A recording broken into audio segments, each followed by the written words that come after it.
Suddenly, the man realized that his body was shrinking. His wedding ring slipped straight off his finger and fell. His wife saw him and was completely stunned. Her husband, who was over 6 feet tall, had now become even shorter than her. Both panicked and ran to the hospital.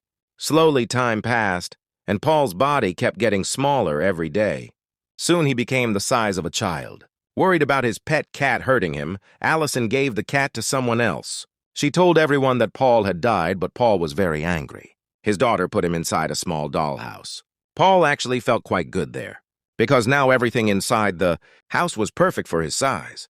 He would even dance with the dolls, and it made his wife smile to see him happy. But when his wife tried to talk to him, Paul's ears could no longer process human sounds. As his body kept getting smaller, his own voice also grew weaker and weaker. The next day, when Paul was home alone, the family cat somehow got back inside. The cat saw Paul and slowly crouched into hunting position.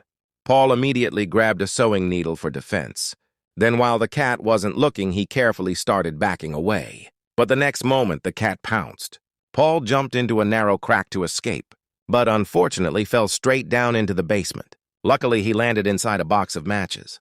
When Allison came home, she couldn't find Paul anywhere. Paul screamed for help with all his strength, but his voice had now become too small for Allison to hear.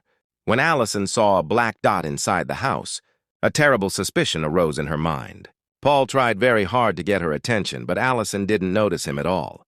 Paul tried to get out of the basement, but now he found only a small piece of chalk and wrote his name on the floor. Since then, Paul kept calling for help under the stairs every day. Another month passed, and now he was only the size of a fingernail. At that point, a spider mistook him for prey. Paul desperately tried to defend himself, waving the needle.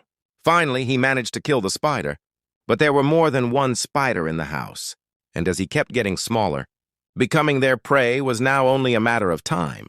Finally, Allison accepted that Paul had disappeared, and she moved away from that house with her daughter. Every night, the wife would sit quietly, remembering her husband.